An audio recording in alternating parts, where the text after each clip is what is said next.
अस्सलामुअलैकुम, मैं हूं आयशा बख्श। रिपोर्ट कार्ड में खुशामदीद। एहतिजाज और धरनों की सियासत करने वाली पाकिस्तान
जारी रखें। उनकी एजुटेशनल पॉलिटिक्स है, जो पिछला धरना था उसका उन्हें बहुत पॉलिटिकल फायदा हुआ।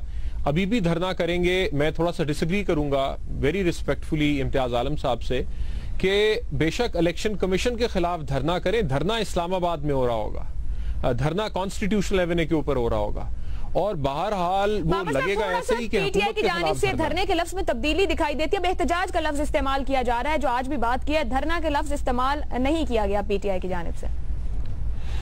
चले अगर एहतजाज भी कर रहे हैं और सड़कों के ऊपर निकल के आते हैं, फिर कितना एहतजाज जारी रखते हैं, बैठे रहेंगे। चले धरने में तो फिर आपको बैठना पड़ता है, उस तरह नहीं कर रहे होंगे, रैलीज निकालेंगे, कब रोज निकाला करेंगे, हफ्ते बाद निकाला करेंगे। तो मैं बिल्कुल अग्री करता हूं कि इसकी पॉलिटिकल मोटिवेशन है, ये पार्टी को रैली करने के लिए किया जा रहा है और इसका नुकसान जो है वो हुकूमत को जो होगा सो होगा, लेकिन कॉन्स्टिट्यूशनल स्ट्रक्चर को है।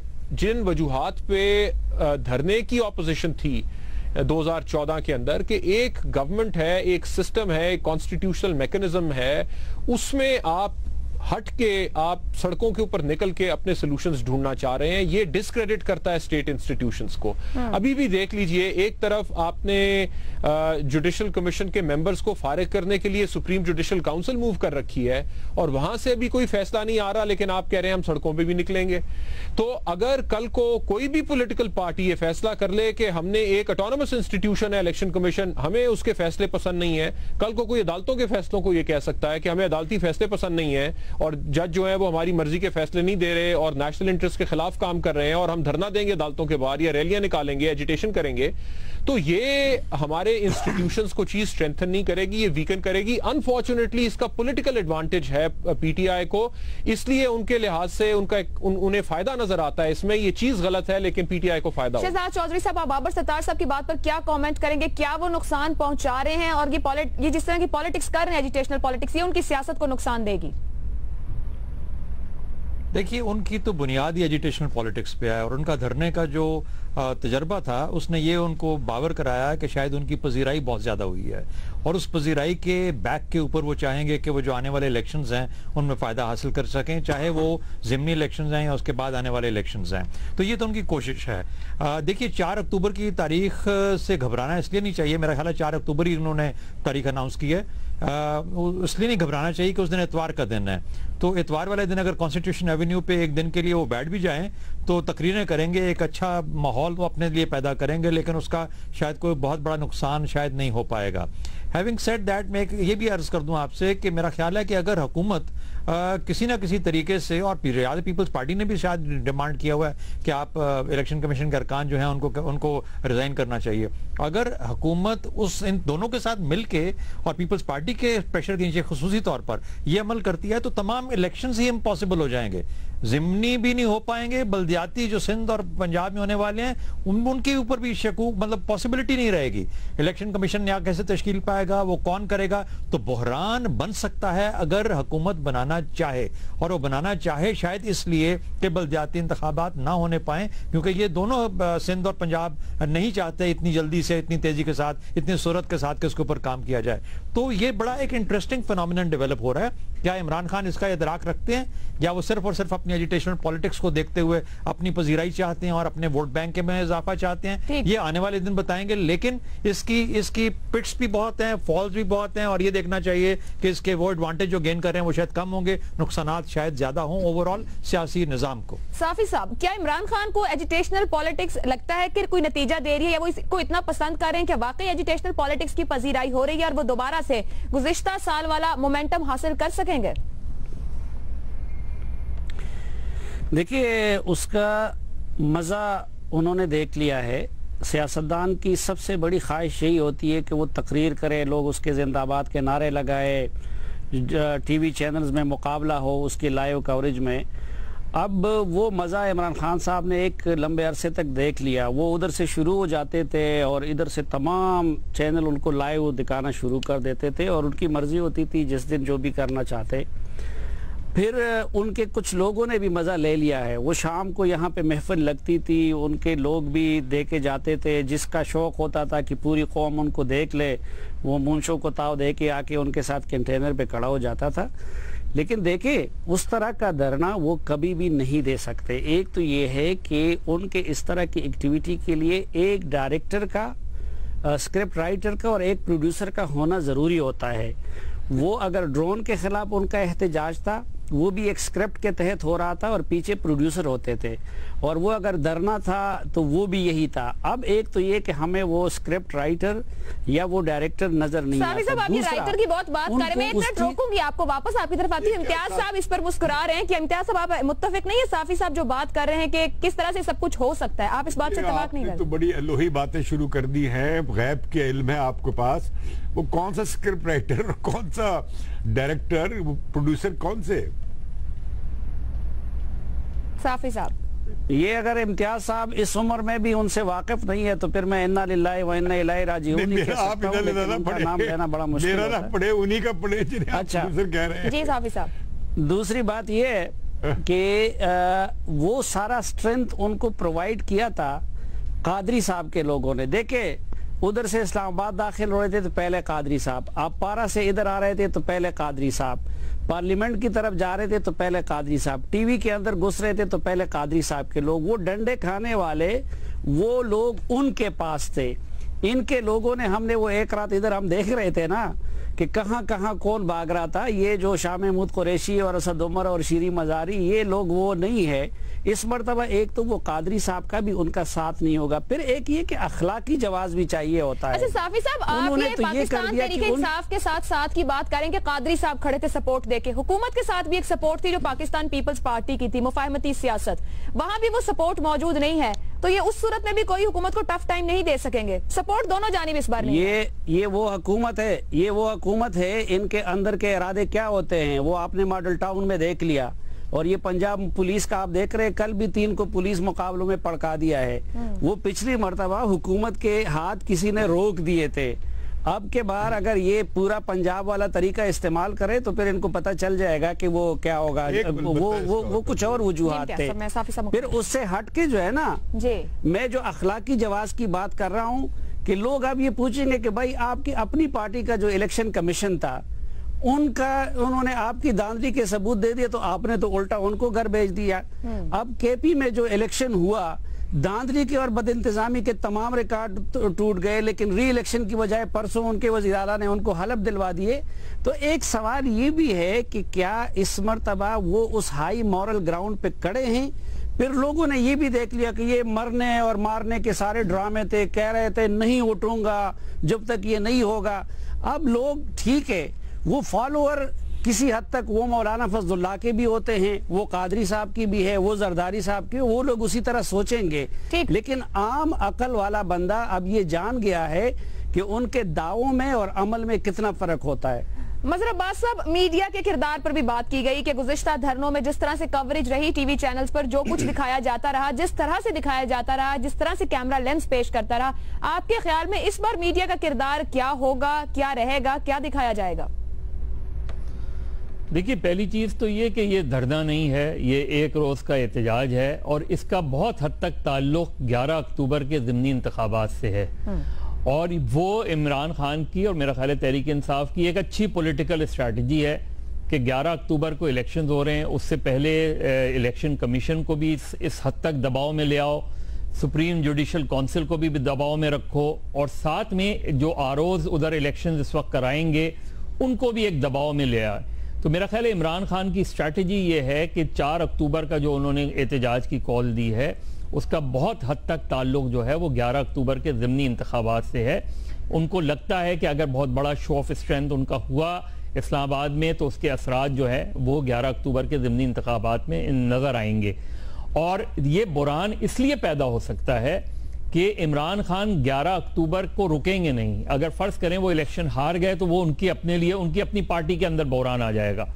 लेकिन अगर वो इलेक्शन जीत जाते हैं और एक भी 2 में से 1 सीट भी जीत जाते हैं और ख़ासतौर पे लाहौर की सीट अगर जीत जाते हैं वो, तो ये बहरहाल हुकूमत के लिए और मुस्लिम लीग नून के लिए एक बड़ा सेटबैक होगा। उनका स्पीकर वहाँ से इलेक्शन अगर हार गया तो ये उनका सेटबैक भी होगा और फिर वो इमरान खान का लॉन्चिंग पैड होगा ज़िमनी अक्टूबर में होने वाले लोकल बॉडीज इलेक्शन के लिए। तो इमरान खान ने स्ट्रीट पॉलिटिक्स का फैसला किया है कि स्ट्रीट पे रहेंगे वो, 4 अक्टूबर को भी रहेंगे, 11 अक्टूबर को भी रहेंगे और उसके बाद होने वाले बल्दियाती इलेक्शन में भी रहेंगे। इन इलेक्शन कमीशन के अराकीन का टेन्योर खत्म हो रहा है जून 2016 में और उस वक्त तक वो चाहते हैं कि सुप्रीम जुडिशल काउंसिल जब अगर इस मसले को टेकअप करती है तो इतना दबाव हो जाए सुप्रीम जुडिशल काउंसिल को कि या तो इलेक्शन कमीशन के एक आध अरकान इस दबाव में आके इस्तीफा दे दें और या सुप्रीम जुडिशल काउंसिल इनके खिलाफ फैसला दे दे। क्योंकि अगर ये नहीं होता तो फिर इमरान खान के लिए दोबारा रिकवर होना बहुत मुश्किल होगा अगर सुप्रीम जुडिशल काउंसिल इनके खिलाफ, क्योंकि तहरीक इंसाफ लॉयर फोरम ने उनको दरख्वास्त दी है, अगर वो रिजेक्ट कर देती है या इमरान खान जो है वो 11 अक्टूबर के इलेक्शन हार जाते हैं और उसके बाद लोकल बॉडीज इलेक्शन में भी सेटबैक होगा, तो उनका एम ये है, बेसिक टारगेट उनका ये है कि इस प्रेशर में आके ये लोग तहरीक इंसाफ के खिलाफ कोई चीज ना करें बल्कि तहरीक इंसाफ के हक में कहीं जाके कोई ये जो इमरान खान का एक मुतालबा है उस पर बाबर सत्तार साहब आपकी राय लेना चाहूंगी। इलेक्शन कमीशन के अरकान के मुस्ताफी होने का मुतालबा कर रहे हैं। आज की मुलाकात में भी उन्होंने बात सामने रखी जिस पर चीफ इलेक्शन कमिश्नर जस्टिस सरदार रजा खान की जानिब से कह दिया गया कि मुमकिन नहीं है, आईनी तरीका है। अब वो कहते हैं अगर ये मुस्ताफी ना हुए तो वो हिस्सा नहीं लेंगे, फिर वो कहते हैं जिमनी और बल्दियाती इंतखाब में हिस्सा वो लेंगे भी जरूर, मैदान नहीं छोड़ेंगे। क्या कोई ऑप्शन है, कोई आईनी कानूनी तरीका कि इमरान खान का जो मुतालबा हटाए जाने का पूरा हो सकेगा, या ये सिर्फ इसे एक टैक्टिक्स के तौर पर या प्रेशराइज करने के लिए सिर्फ इस्तेमाल करेंगे इमरान खान? जी, एक टैक्टिक है और अनफॉर्चुनेटली एक डिस्ट्रक्टिव टैक्टिक है। देखिए, एक कॉन्स्टिट्यूशनल टेन्योर क्यों देते हैं आप इदारों को और उन इदारों में लोगों को? उनकी ऑटोनॉमी क्रिएट करने के लिए, ताकि ये जो रोज का एक पॉलिटिकल प्रेशर है उससे वो इदारा दूर रह सके। अगर मिसकॉन्डक्ट किया है, इल्जाम तो यही है कि मिसकॉन्डक्ट किया और जुडिशल कमीशन की रिपोर्ट के अंदर आ गया, अगर वही बेसिस है तो फिर तो सिंपल तरीका है, जुडिशल कमीशन की अपनी रिपोर्ट है, चीफ जस्टिस और 2 सीनियर जजेस और 2 चीफ जस्टिस ने बैठना है सुप्रीम जुडिशल काउंसिल में, वो उसे देख लेंगे। और अगर आपका मिसकॉन्डक्ट का इल्जाम ठीक नहीं है तो फिर सड़कों पर निकल के आप उन्हें कैसे घसीट सकते हैं इलेक्शन कमीशन से बाहर? सो ये एक गलत टैक्टिक है, ये इन्होंने पहले भी इस्तेमाल किया हुकूमत को हटाने के लिए, ये अभी भी इस्तेमाल कर रहे हैं और शायद नहीं सोच रहे कि इसका इदारे को कितना नुकसान होगा। ठीक है, अब आते हैं हम अपनी रेटिंग की जानिब। एक बात मुझे करने दे जी मतलब कि अगर ये कानूनी बात नहीं है, ये एक सियासी तदबीर है, टैक्टिक है। इमरान खान एक तो इलेक्शन से पहले एक बनाना चाहते हैं फिजा, दूसरी बात अगर वो देखेंगे कि वो इलेक्शन नहीं जीत रहे तो सियासी बहरान वो इस तरह पैदा कर सकते हैं कि वो इलेक्शन का बाइकआउट कर दें। एक बड़ा इम्कान ये है। दूसरा है वो इलेक्शन जीत जाए। अगर इलेक्शन जीत जाए तो फिर हुकूमत के लिए बड़ा मुश्किल बन जाएगा उसकी अखलाकी जवाब पे। लेकिन अगर इमरान खान हार जाते तो उनका अखलाकी जवाब खत्म हो जाता है। लेकिन बहरान वो इस तरह पैदा कर सकते हैं कि वो इलेक्शन का बाइकआउट कर दें। इम्तियाज साहब, हम इस पे रेटिंग करवा लें। मजहर साहब, 1 से 10 तक कहां रेट करेंगे कि ये जो उनका एहतजाज है किसी नए सियासी बहरान को जन्म दे? मेरा ख्याल है मैं इसमें 4 नंबर दूंगा, क्योंकि अभी हम नहीं कह सकते कि कोई बड़ा बुरहान पैदा करेंगे। मुश्किलात ज़रूर पैदा करेंगे हुकूमत के लिए, क्योंकि ज़ाहिर है इस्लामाबाद में एहतजाज करना और उसके बाद जो है वो एक कैंपेन बिल्ड करना तो मुश्किल ज़रूर पैदा करेंगे, लेकिन हुकूमत के लिए कोई बुरहान वाली सूरत हाल फिलहाल तो नहीं नजर आती। इम्तियाज साहब, देखिए, धांधली के हवाले से उनके केस का अखलाकी जवाब नहीं है, इसके -5 नंबर है। और इलेक्शन के हवाले से जो अगला इलेक्शन आ रहा है उसके हवाले से उन्हें 3 नंबर में दूंगा। तो इस तरह -2 हैं। मैं क्या करूं? आप -2 में आप नंबरिंग दे रहे हैं। बहुत, इसमें कोई सियासी बहरान का इम्कान नहीं है। शहजाद चौधरी साहब, देखिए, ऐसी सिचुएशन में जहां पर कि वो प्रेशर डाल रहे थे इलेक्शन कमीशन पे कि वो मुस्ताफ़ी हो जाएं और उनका मामला जो सुप्रीम जुडिशल काउंसिल में भेजने के लिए रेफरेंस की कोशिश कर रहे थे, उसके जवाब में जो इलेक्शन कमीशन है उसने भी एक अंदिया दिया कि हम इमरान खान के खिलाफ भी एक रेफरेंस तैयार करेंगे।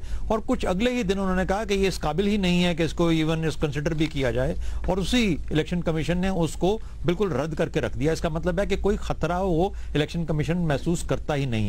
इसलिए एक जो बहरान की पॉसिबिलिटी थी वो तो वहीं पे खत्म हो जाती है। दूसरी बहरान की पॉसिबिलिटी, जैसे आपने जिक्र किया कि पाकिस्तान पीपल्स पार्टी जो थी, जो उस वक्त हुकूमत के साथ खड़ी थी लेकिन आज वो उनके साथ खड़ी नजर आती है पीटीआई के साथ, क्या वो मिलकर कुछ बहरान की कैफियत पैदा कर सकते हैं? मेरा ख्याल है पाकिस्तान पीपल्स पार्टी ने एक फीलर छोड़ा था। अगर तो इस फीलर के तहत जहां पर वो इलेक्शन कमीशन को पीटीआई के स्टांस को सपोर्ट कर रही थी और उसके बदले में अगर पीटीआई उनको रेंजर्स में या कराची में कोई रिलीफ के लिए सपोर्ट प्रोवाइड करती तो एक रिलेशनशिप बनता नजर आता है। चूंकि वो नहीं हुआ इसलिए उसकी बहरानी कैफियत भी ऑलमोस्ट निल हो जाती है। मेरा ख्याल है इरिटेशन 1 से 2 नंबर, और इससे ज्यादा नहीं। मैं 2 दे देता हूं, लेकिन इससे ज्यादा इसकी कोई हैसियत नहीं। शहजाद साहब ने 2 नंबर दिए। बाबर सत्तार साहब, 1 से 10। जी, मैं कम से कम 5 नंबर दूंगा। देखिए, एक कंटिन्यूअस एजिटेशन चल रही है और इस मुल्क में खाली 2 पॉलिटिकल एक्टर्स नहीं है। पीटीआई एक बड़ी अपोजिशन की मेन स्ट्रीम पार्टी है, पीपीपी एक और पार्टी है, एमक्यूएम के साथ कुछ झगड़े चल रहे हैं, पीएमएलएन गवर्नमेंट में है, और इसके अलावा और एक्टर्स भी हैं, फौज बार बैठी हुई है। अब ये जब पॉलिटिकल अनसर्टेनिटी रहेगी और ये झगड़ा रहेगा तो उसमें किसी भी वक्त कोई और अपॉर्चुनिटी क्रिएट हो सकती है। अच्छा, इमरान खान साहब बॉयकॉट कर सकते हैं, जैसे इम्तियाज आलम साहब ने कहा, वो लोकल बॉडीज का बॉयकॉट कर सकते हैं। अगर वो इलेक्शन हार जाएं तो वो उन नतीजों को रिजेक्ट कर सकते हैं कि ये गलत इलेक्शन कमीशन ने कराया, हम इसे मानते नहीं। तो एक चूंकि इशू इलेक्टोरल रिफॉर्म्स का या इन इलेक्शंस की क्रेडिबिलिटी का सेटल नहीं होगा, ये एक इरिटेंट रहेगा, और बाकी जो पॉलिटिकल हालात हैं उसमें किसी भी वक्त कोई ऐसी सर्कमस्टेंसेस क्रिएट हो सके कि सियासी बहरान बन जाए। इसलिए मैं आधे नंबर दूंगा। आधा नंबर यानी आधे नंबर, 5 नंबर दूंगा। ठीक है, ठीक है, आपने 5। सलीम साफी साहब, बहुत कम नंबर मिल रहे हैं कि सियासी बहरान कम ही दिखाई दे रहा है। बाबर सत्तार साहब की जानिब से 5 दिए गए हैं, बाकी इससे भी कम है। आपके पास कितने नंबर हैं? मैं तो ये कहता हूं कि अगर इमरान खान साहब या उनके एडवाइजर्स के पास नंबर देने का इख्तियार हो तो मेरे ख्याल में वो हमारे मीडिया और इस तरह के शोज़ के मुंतज़मीन को 10 में से 10 नंबर दे देंगे, क्योंकि उन्होंने मीडिया की नफ्सियात को समझ लिया है कि वो मीडिया में इन रहना चाहते हैं और उसके लिए वो कभी एक तारीख, कभी एक धरना, कभी दूसरा। और बदकिस्मती ये है कि मीडिया के वो लोग जो है उनको पाकिस्तान में एक लीडर नजर आता है, वो इमरान खान है, उनको एक पार्टी नजर आती है। साहब क्या आप इमरान खान को लीडर नहीं मानते? सर पीटीआई दूसरी बड़ी जमात है जिसने सबसे ज्यादा वोट लिए हैं, जैसे वजीर आज़म साहब की खबर होगी, इमरान खान को स्टेटमेंट देंगे तो लीडर मानता हूँ, मैं उनको लीडर मानता हूँ, मैं उनको सेलिब्रिटी मानता हूँ, लेकिन उसके साथ साथ मैं इस मुल्क में और लीडरों को भी लीडर मानता हूँ। मैं कहता हूँ इस मुल्क में और भी कुछ लीडर है और इस मुल्क में और भी कुछ जमातें हैं और इस मुल्क में और भी कुछ सूबे हैं। मसलन कल जमरोद में खुदकुश धमाका हुआ है, उसमें 4 लोग मरे हैं, वो तो किसी टॉक शो का मौजू नहीं बना। बलूचिस्तान का कोई इशू कोई टॉक शो का इशू नहीं बनता। कल पंजाब में 3 लोगों को बाहर निकाल के मार दिया गया है, वो किसी टॉक शो का इशू नहीं बनता। लेकिन अभी 1 महीना बाद, 1.5-2 महीने बाद वो एक काम करेंगे, पता नहीं उस वक्त क्या हो चुका होगा, क्या नहीं हो चुका होगा। और अभी से हमने ये रेटिंग और ये आप इमरान खान की खबर को कह रहे हैं कि अहमियत ना दी जाए? नहीं, मैं कहता हूं कि इससे ज्यादा अगर आप देखें कि इस वक्त आप लोगों ने सवाल रखे जन्म देगा, जन्म तो ऑलरेडी सियासी बहरान मौजूद नहीं है। तो सर नंबर दे देना साफी साहब, कितने नंबर देंगे कि अगर एक और जमात खड़ी होकर एहतजाज करेगी तो कितनी बड़ा पॉलिटिकली वो नुकसान हो सकता है, सियासी मसाइल पैदा होंगे, कुछ मार्किंग करेंगे इस पे? एक तो ये कि मेरे नजर में आजकल मुल्क में ऑलरेडी सियासी बहरान है सिविल मिलिट्री तनाव की वजह से, और ये जो अभी कराची सूरत हाल है और पीपल्स पार्टी जिस तरफ जा रही है, एक तो ये है ऑलरेडी सियासी बहरान है। इसलिए मेरे नजदीक जन्म देने न देने का कोई सवाल ही नहीं है। नया सियासी बहरान मेरे सवाल का हिस्सा था, नया सियासी बहरान क्या इजाफा होगा इसमें? वो एक और फैक्टर होंगे इसमें इजाफा करने का? उसको अभी तो मैं 0 नंबर देता हूँ, मुझे वो काम होता हुआ नजर नहीं आ रहा है जिसको आप लोग देखना चाहते हैं। ठीक, हमारा सवाल, कितने इम्कानात हैं कि पाकिस्तान तहरीक इंसाफ का इलेक्शन कमीशन के खिलाफ एहतजाज एक नए सियासी बहरान को जन्म देगा? मजहर अब्बास 4, इम्तियाज आलम -2 दिए हैं, शहजाद चौधरी 2, बाबर सत्तार 5, सलीम साफी ने कोई नंबर नहीं दिया, सफर दिया। 1.4 की औसत बनती है। यानी इमरान खान जिसे एहतजाज की कॉल दे रहे हैं उसे किसी भी तरह से कोई पजीराई मिलती तज्जियाकारों को दिखाई देती। 1.8 की औसत बनती है 10 में से। ब्रेक लेने जा रहे हैं, ब्रेक से वापस बात करेंगे। कराची ऑपरेशन 2 साल मुकम्मल होने को, क्या अमन आ रहा है?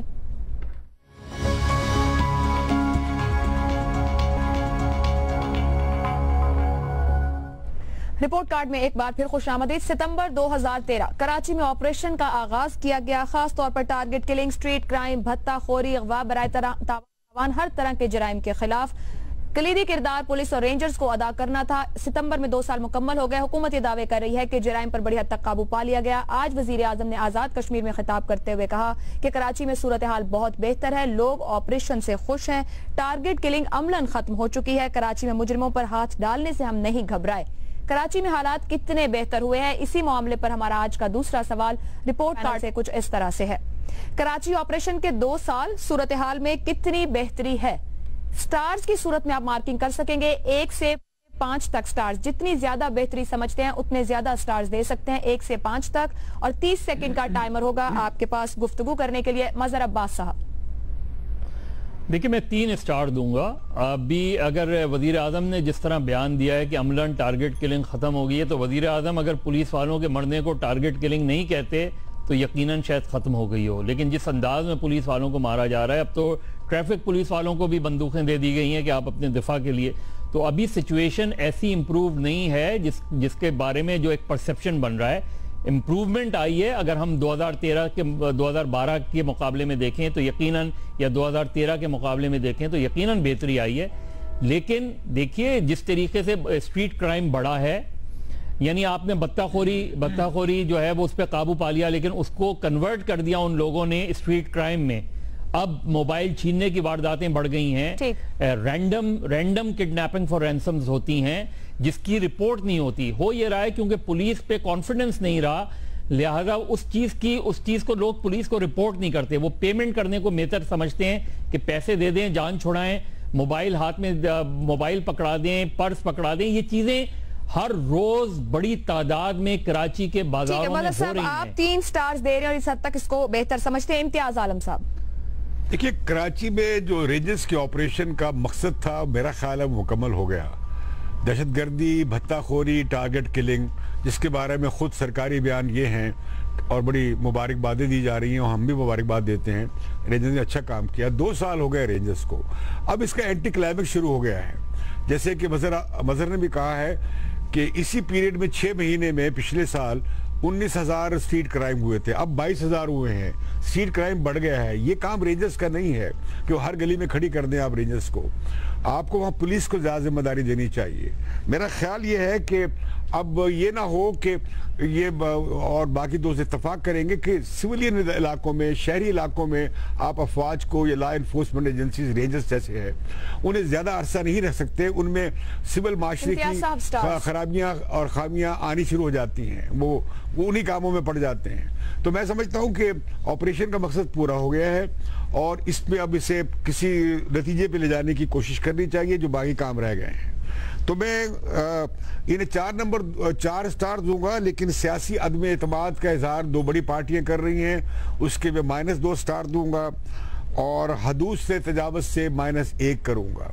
तो सर फिर आपने दिया तो इस तरह 1 स्टार में दूंगा। लेकिन अगर देखा जाए उनकी इन 3 नुकात के हवाले से, 4 नुकात के हवाले से कारकर्दगी का, वो उन्होंने बहुत अच्छा कर लिया है। अब उन्हें खुदा हाफिज कहना चाहिए। 1 स्टार इम्तियाज आलम ने दिया है। शहजाद चौधरी साहब। देखिए जी, मैं कहता हूँ कॉन्फिडेंस बहुत बड़ा है कराची के लोगों का, बिजनेस कॉन्फिडेंस बहुत बड़ा है। टर्नओवर जो हुआ है ईद पे और उसके बाद मुख्तलिफ मौक़ों पे, वो बहुत ही सिग्निफिकेंट है। लोग जो कि अपने बिजनेसेस बाहर शिफ्ट करना चाह रहे थे, वो अब नहीं करना चाहते। वो समझते हैं कि पोटेंशियल और प्रॉमिस कराची में इतना ज़्यादा आ गया है। कराची के लोगों ने सुख का सांस लिया है। एक ख़ास ये पैल्पेबल फीलिंग है, ये महसूस होने वाली फीलिंग है कि जहाँ पे वहाँ तब्दीली का एहसास जो है। दूसरा ये है कि अब इस मामले को सिविलियन गवर्नमेंट्स ने टेक ओवर करना है। जैसे कहते हैं ना कि वो जो उनको टो में आना चाहिए, साथ मिल के काम करना चाहिए, अपना कंधा देना चाहिए। जहां तक ये सफाई हो चुकी, जो ये काम हो चुका, इसको अब आगे बढ़ाने का काम, इसको सस्टेन करने का काम जो है वो सिविलियन गवर्नमेंट का है। वो ला ताल्लुक होके नहीं बैठ सकते। इस वक्त आज पॉलिटिकल गवर्नमेंट ला ताल्लुक होके बैठी हुई है। इसमें कोई शक नहीं कि जब ये काम शुरू हुआ, जिस तरह वज़ीर आज़म ने कहा है कि बहुत से मुश्किल लोगों को, मुश्किल ग्रोहों को हाथ डाला गया है इस काम के अंदर, जो कि एक बहुत दलेरी का काम था। तो मेरा अपना ख्याल है कि क्यूमुलेटिवली असर बहुत ज्यादा है। इसको सस्टेनेबल बनाने के लिए काम बहुत सारा करना है, जो बिल्कुल नहीं हो रहा, उसको करने की जरूरत है। इसलिए सिर्फ 3 स्टार दूंगा। 3 स्टार शहजाद चौधरी। बाबर सत्तार साहब। जी, अभी तक की परफॉर्मेंस के मैं 4 स्टार्स दूंगा। मेरा ख्याल है कराची में एक बिल्कुल सेंस चेंज हुई है। एक जो फियर की सेंस थी, जो ऑर्गेनाइज्ड क्राइम था, एक सेंस थी कि पॉलिटिकल पार्टीज के मिलिटेंट विंग्स हैं और कुछ भी आप करके you can get away with it, वो वाली सेंस, एक अकाउंटेबिलिटी की कहानी स्टार्ट हुई है। सो सिक्योरिटी के हवाले से मैं 4 स्टार्स दूंगा। लेकिन law enforcement agency, specially civilian police को एम्पावर नहीं किया गया। ये एक बड़ी प्रॉब्लम है, इसे एड्रेस करना चाहिए। और law of diminishing return set in हो जाएगा अगर आप करप्शन को कंफ्यूज करना शुरू कर देंगे सिक्योरिटी के कंट्रोल के साथ। तो वहां पे नहीं जाना चाहिए। ऑल्दो फौज को इनकरेज किया जाता है जब वो अच्छा काम सिक्योरिटी में कर रहे हैं, उन्हें कहा जाता है कि अब बड़े बड़े मगर बच्चों को पकड़ें, लेकिन यहां से दूर रहना चाहिए, वरना ये 4 स्टार्स कम होके बिल्कुल ही डिस्क्रेडिट हो जाएगी ये चीज। सलीम साफी साहब, मीडिया को तो आप नंबर देते नहीं है, कुछ ये जो ऑपरेशन कराची में चल रहा है, कुछ स्टार्स देंगे, क्या कुछ बेहतरी हुई है? देखिए, जो सिर्फ लॉ एंड ऑर्डर का मसला है या इस वक्त जो ऑपरेशन हो रहा है उसकी सक्सेस का या उस पे आवाम के एतमाद का मामला है, तो उस पर तो मजमूई तौर पर मैं बाबर सत्तार साहब या शहजाद साहब की राय से इत्तेफाक करता हूँ। और अगर सिर्फ वो पहलू होता तो फिर मैं 4 या 5 स्टार देता। लेकिन सवाल ये कि कराची की ये हालत बनी क्यों है? एक गवर्नेंस का मसला था, वो एज इट इज़ मौजूद है, गवर्नेंस की बुरी हालत है। दूसरे कुछ इंतज़ामी और आईनी मसाइल थे जिसकी वजह से एक कम्युनिटी के लोग पहले एहसास महरूमी का शिकार हुए और उन्होंने फिर एक तंजीम बनाई और रद्दअमल के नतीजे में जो तंजीम बनी उसने भी रद्दअमल का किया। वो आईनी और तंजीमी मसाइल उसी तरह मौजूद है। कराची साइज़ में इतना बड़ा है कि वो गवर्नेबल नहीं है, वो मसला भी एज इट इज़ मौजूद है। फिर अदालतों से इंसाफ नहीं मिल रहा था, तो अदालती निज़ाम भी उसी तरह है। नहीं, मैं यही कह रहा हूँ ना कि देखिए जो अवामिल थे, जो रूट काजिज थे, वो एज इट इज़ मौजूद हैं। तो इसलिए मैं 2 नंबर देता हूं। अगर सिर्फ आप ऑपरेशन के साइड को देखें तो साफी साहब 2 स्टार दे दीजिए, और चूंकि बाकी अवामिल एज इट इज हैं, इसलिए मुझे लॉन्ग टर्म में कोई बेहतरी के, बल्कि उन अवामिल की वजह से ये जो अचीवमेंट है ये रिवर्स भी हो सकता है। ठीक है, आप मुतमईन नहीं है और ना ही समझ रहे हैं कि सूरत हाल बेहतर हो रही है। हमारा दूसरा सवाल, कराची ऑपरेशन के 2 साल, सूरत हाल में कितनी बेहतरी? मजहर अब्बास 3 स्टार, इम्तियाज आलम की जानिब से 1, शहजाद चौधरी 3, बाबर सत्तार 4, सलीम साफी की जानिब से 2 स्टार दिए गए हैं। हम ब्रेक लेने जा रहे हैं, ब्रेक से वापस आएंगे तो हम करेंगे मुर्दा जानवरों का गोश्त, जाली अद्वियात, दूध में पानी, सब्जियों में केमिकल्स, आखिर मुआशरा और ये मामला किस रुख पर आगे बढ़ रहा है।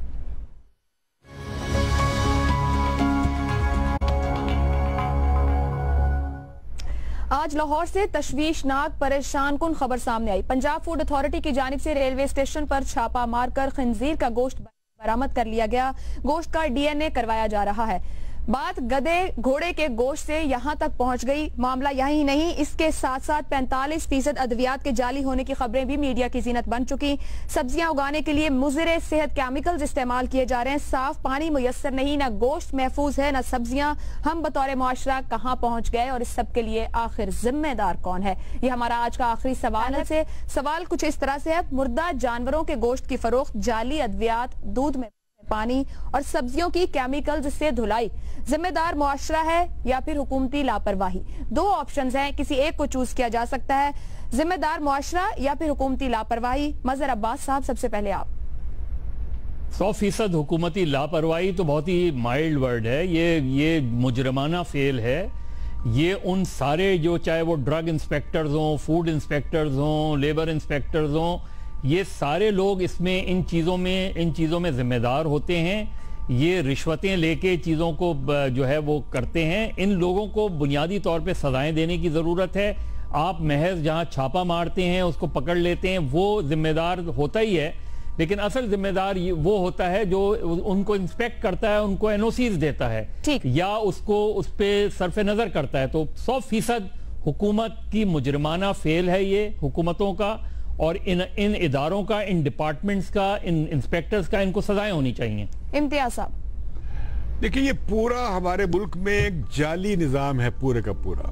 आप अद्वियात उठा लें, आप पीने का पानी उठा लें, आप खुराक उठा लें, आप नाप तोल उठा लें, आप मिलावट उठा लें, आप सब्जियां जो आप स्प्रे होती हैं वो 1 हफ्ते तक वो मार्केट में सप्लाई नहीं करनी चाहिए, वो होती हैं। आप ये पोल्ट्री की फार्म उठा लें, आप दूध उठा लें, दूध में खाद मिलाई जाती है। इसी तरीके से आप मुख्तलिफ तेल ले लें। आप पाकिस्तान में जो ऑयल है, ये जो वेजिटेबल ऑयल हैं, इनका केमिकल एनालिसिस करा लें, आपको नजर आएगा कि सब सेहत के लिए नुकसानदेह हैं। खुराक के तमाम तर हिस्से जो हम खाते हैं उसमें बड़ी खराबी है, और इसके लिए बुनियादी बात क्या है, किस ऑप्शन को चूज करेंगे? बेसिकली बुनियादी तौर पे हमारी हुकूमतों की तवज्जो और प्रायोरिटी आवाम, उनकी सेहत, हमारा माहौल और हमारी जरूरियात नहीं है। अब हम तो सिर्फ बनाना चाहते हैं मोटरवेज, इसके अलावा हमारा कोई ना लेबोरेटरीज है ना रेगुलेटरी। हमारे पास 2 जवाब हुकूमती लापरवाही क्या रहे, लेकिन ये बात भी सामने रखना चाहूंगी कि क्या बहैसियत मुआशरा हम सब कहीं भी जिम्मेदार नहीं जो अपने भाई बंदों को खुद अपने हाथ में इस तरह के जहर दे रहे हैं? शहजाद चौधरी साहब, आपकी राय? जी, मैं समझता हूं कि मुकम्मल तौर पर मुआशरा, जिस तरीके से मुआशरा गिरावट का शिकार है, जिस तरीके से मुआशरे की इकदार गिरी हैं, जिस तरीके से कि एक्सप्लॉयटेशन एक हमारा सेकंड नेचर बन चुका हुआ है, जिस तरीके से हम ये समझते हैं कि रिश्वत देना और रिश्वत के साथ काम करवाना कोई मसला ही नहीं है, बल्कि बिल्कुल जायज़ है। जिस तरीके से अमीर होना एक इस माशरे की एक रविश बन चुकी है, जिस तरीके से कि जो इसकी माशरे की लीडरशिप, जो कि सिविल एलिट्स में से समझ लीजिए, उस्ताद समझ लीजिए, क्लर्जी समझ लीजिए, जो हमारे उलमाए कराम हैं, जिस किस्म से उनके अपने टर्फ्स बने हैं, जिस किस्म से उनका अपने इंटरेस्ट की बात है, मैं समझता हूँ ये सारी की सारी जो एक माशरे की फिक्र को बनाने वाले लोग हैं, इनके अंदर लिखने पढ़ने वाले जिस तरीके से बिक जाते हैं जितनी आसानी के साथ, इतनी ये सब की सब कदरें इस तरीके से तजलील ज़दा हुई हैं और गिरी हैं कि मेरा ख्याल है कि मुकम्मल तौर पर यह मुआशरा अपनी इक़दार भूल गया है। इसलिए इस किस्म का गंद जहां से निकलेगा वो बिल्कुल एक नेचुरल अमल है। मैं नहीं समझता कि यह हुकूमती की जिम्मेदारियां, हुकूमती जिम्मेदारियां इस तरह की बेपनाह जिस तरीके से हो रहा है हर तरफ से, उसको किस किस को रोकेंगे? हुकूमती भी साथ मिल गए और मिल मिला के अपना काम लेंगे। भूल चुका है। बाबर सत्तार साहब, मुआशरा या हुकूमती लापरवाही? आयशा, दोनों दोनों हैं। देखिए, एक 10 साल पहले मैंने मजमून पढ़ा था, उसमें ये बताया गया था कि एक प्रेडेटरी स्टेट या एक यानी रियासती दरिंदगी जो है वो मुआशरती दरिंदगी को जन्म देती है और फिर दोनों एक दूसरे के ऊपर फीड करते हैं। तो रियासती प्रेडेटरी स्टेट ने एक प्रेडेटरी सोसाइटी क्रिएट कर दी है और ये दोनों को एग्जिस्टेंस जो है वो एक दूसरे की वजह से है। सो शहजाद चौधरी साहब की बात भी ठीक है। अब चूंकि माशरा के अंदर दरिंदगी आ गई है, वो उसी तरह की एलीट क्रिएट कर रहा है, लेकिन इसका हल भी एक ब्रोकन विंडोज थ्योरी है कि आप टूटी हुई खिड़कियां ठीक कर दें तो लोग बिहेव करना शुरू कर देते हैं, कूड़ा नहीं फेंकते, तमीज में आ जाते हैं। तो इसका यानी एवोल्यूशनरी इसका सोल्यूशन नहीं है। ये लॉज की इन्फोर्समेंट और रियासत स्टेट को ठीक करके आप सोसाइटी को ठीक कर पाएंगे। सलीम साफी साहब। आयशा, दोनों ये जो हुकूमत और मुआशरे का आपस में ताल्लुक है या जिम्मेदारी के तयन का मामला है, तो ये शुरू दिन से एक बहस है, जिस तरह अंडे की पैदाइश पहले हुई या मुर्गी वाली।